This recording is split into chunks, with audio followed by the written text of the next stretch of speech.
So, my mother came to me with a problem. She needs to buy a new car. So, she came to the one place that she always knew she can go to. The Automotive Matchmaker. Yes, that's me. So today, we're gonna talk about what mini SUV is the best money can buy. We have a couple things that we're gonna talk about, what limitations we're gonna be working with. Also, this is for somebody who barely drives. So we're gonna test out a couple things. We're gonna talk about reliability. We're talking about what happens with low mileage users. We're gonna talk about whether we should go gas or EV. I know, gasp, but sometimes it works for people, especially people who don't drive that much on a day-to-day basis. So, let's get into it. I am going to be presenting a new segment on Remuda Racing, and this is Automotive Matchmaker. Especially today, there are so many different options that you can get for different cars, and it can be really overwhelming. I love looking at cars. I love looking at cars and looking at apartments. That's what I do. I just doom scroll Zillow and Cars and Bids and a couple other places, and I just look at cars all day. So I want to make sure that I'm a good salesperson. I'm a good matchmaker, and good matchmakers always ask good questions. So when I'm helping somebody, whether it's friends, family, I always ask a couple questions like, what is their daily commute? What is their priority? Is it looking good? Is it reliability? Is it how often are you driving it? Are you concerned about gas mileage? All of these different things. Are you concerned about how many cylinders it has? What features are most important? So today, that's what we're gonna go over. And if you have any questions or if you want me to find a car for you, write in the comments. I'd love to help you out. Maybe you'll be a part of the segment next time. Who knows? Reach out to me. Hit me up. First, we're gonna talk about my mom. She is actually one of the main reasons why I got into loving cars in the first place. When I was growing up, she actually had a Jaguar XF 2004 model. It was slick, it was V8, it wasn't very reliable, but it looked great. It had this British green, it was so great. Then she got the same thing in 2010. She had the XF model again, and it looked so clean and good. And then she wanted to switch over to something a little bit bigger, so then she got the XJ, and that looked incredible. And then she wanted to change from Jaguar and move to Land Rover. And she's had a Land Rover Evoque. This is her second Land Rover Evoque that she's had. It looks so slick. It has red with black on the top, the two-tone paint. It just looks so good. So she's had it for about 6 years now and has driven only 20,000 miles. For people who don't know, every year the average person drives around anywhere between 10 to 12,000 miles. That's around what it is. So this car hasn't really been driven much, if any at all. And there's already an issue with the rear differential. It's starting to click, and apparently these Evoques have this issue. And it's known that Range Rovers and Land Rovers don't have the best reliability. They're British luxury and they do really well off-road, but they're not meant to last very long. I asked, what things are you looking for? So, a couple of the criteria. 1, no German cars. Don't ask. 2, she wants something that's gonna be nice and cozy and a little bit higher lifted. So that's why she likes the Evoque. She likes small cars, but she likes that even when it rains, she's able to go through large flooding areas very easily.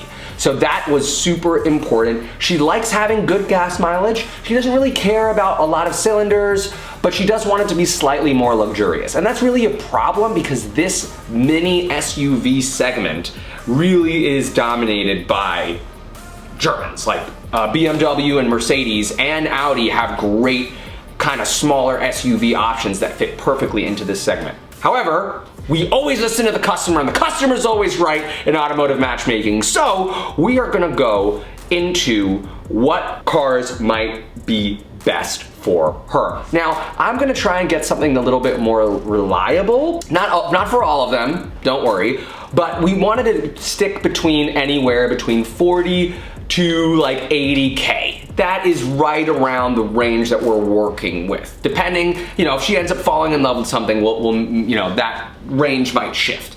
But we're also gonna look at some EV options because there's actually some excellent EV options in this space. She's hesitant about EVs. My dad has an EV.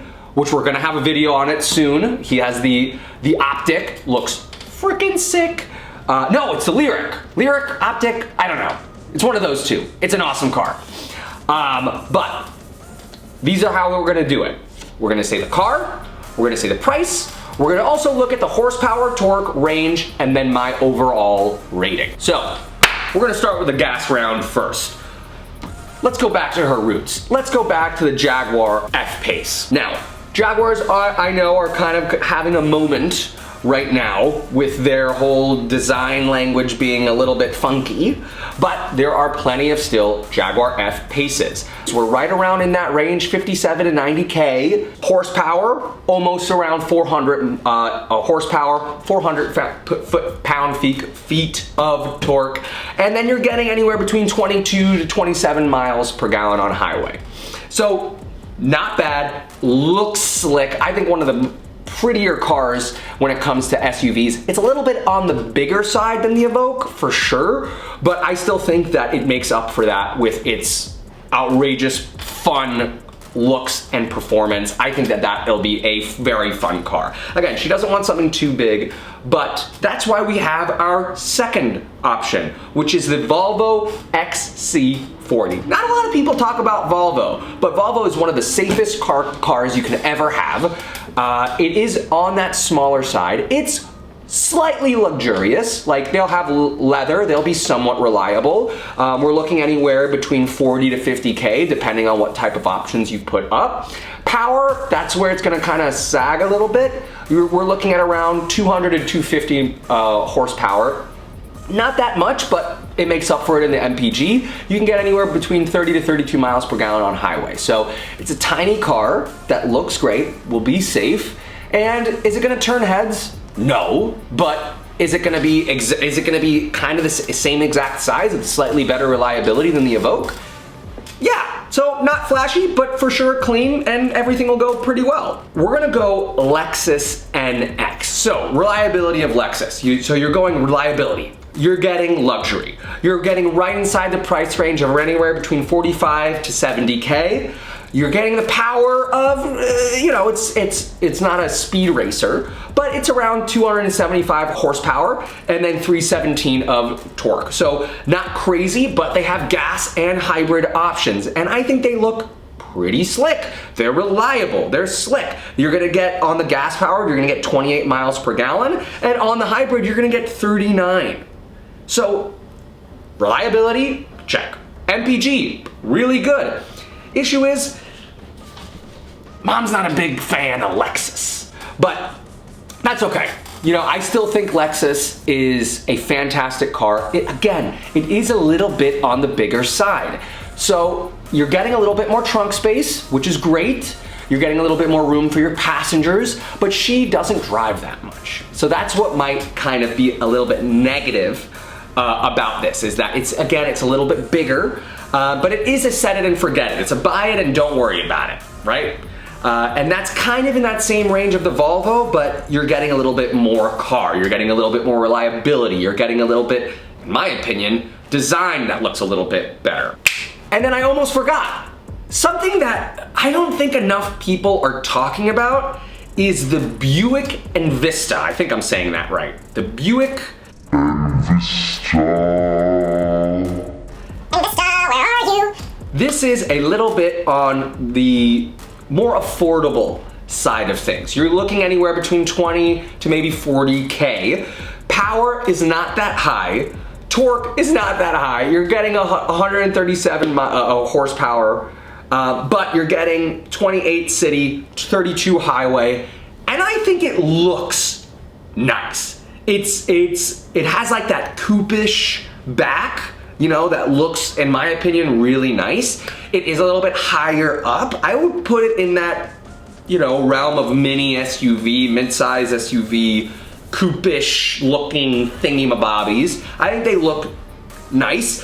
It's half the cost. It has great gas mileage. It looks more expensive than it actually is. And for someone who doesn't drive that much, they're decently reliable as well. So, you know, you can spend a lot of money, you know, especially on that Jaguar. You can get another Evoque as well, but you know, you might end up with those reliability issues. I still think that the Envista is kind of like the dark horse when it comes to gas-powered cars. It looks great. I think that that's something that she might actually really enjoy. But we've talked about gas guzzlers, but gas is expensive. I don't know if anyone saw this, but gas prices are going up. So we gotta talk about the elephant in the room. And we gotta talk about electrification. So let's talk about it. We wanna go back to Jaguar? Great, let's go back to I-Pace. If anybody have seen those Waymos around, those automated vehicles, that's what we're talking about. Now, this is a little bit more on the expensive side. You're talking about a base rate of around 70 plus, depending on the options that you get, but you're talking about a lot of power. You're talking about almost 400 horsepower. You're talking about 500 foot-pound-feet of torque. You're looking at a range of around 250 miles. The range is pretty decent. It looks pretty slick. It is a little bit on the higher route. It's like higher up than most sedans, but it's not that big. It's not that big, and again, Jaguar, they're not the most reliable cars, but you know, Waymo put a lot of money in Jaguar I-Paces, so I think that they might be decently reliable. I don't know, I might be wrong. But I think Jaguars, up until this last year, I think they've always looked great. So I think that's a really great contender when it comes to that, especially looks-wise. Now, I have another video talking about Genesis and how great they are, and Genesis, also in the electrification, have been killing it. So, GV70.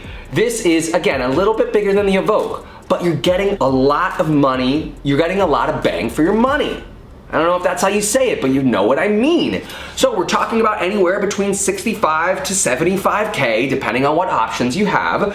You're getting 430 horsepower. You can have that little like 15-second boost thing that goes up to 483, which is awesome. Over 500 foot-pound-feet of torque. 0 to 60 time of around 4.5 seconds. Range is around a little bit less than that I-Pace at 236. But honestly, it looks so nice and so luxurious. In my opinion, it really does look like a car that is worth twice that amount.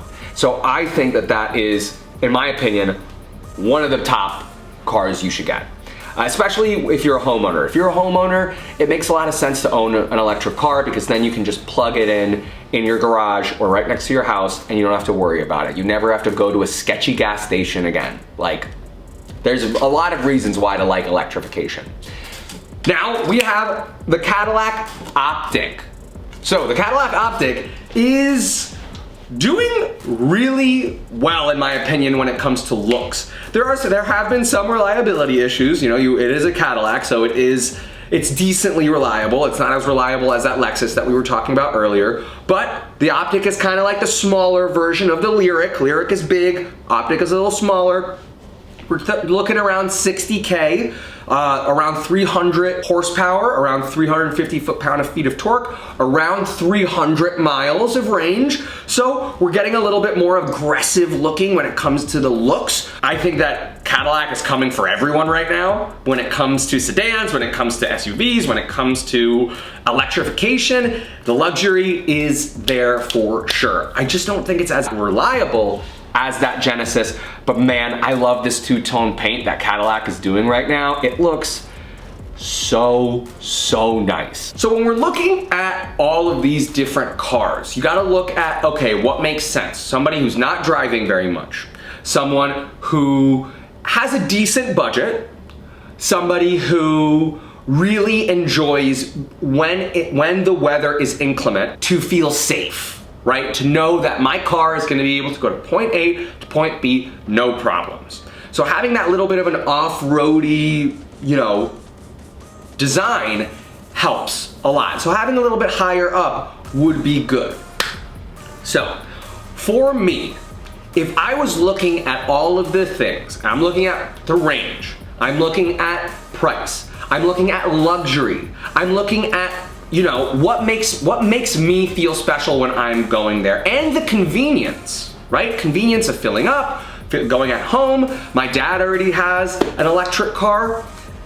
Personally, I'm picking the Genesis GV70. I think it looks great. I think it's one of the more reliable options on this list, especially if you don't want to do Lexus, especially if you don't want to do German cars. I think that this is an excellent car that's been around for a couple years now and has made the brand even more incredible as a Genesis owner. I think, again, dark horse is that Buick Envista. So if you just want, again, a car that's gonna get you from point A to point B, you want it to be slightly nice, I think the Buick, like, is really nice. I think it looks good. I think for the price range, it's hard to beat with all you're getting, especially if you want something gas powered, because the gas mileage is really good. Like, I think that's something that you can absolutely buy and feel very confident that it's gonna get you to from point A to point B, and you're gonna look pretty decent when you do it. So, let me know if you think I missed any. I think I did pretty well. Like, comment, share, subscribe right below if you need help finding your next car. I'd love to help. Maybe you'll be on the next episode. Who knows? See you next time.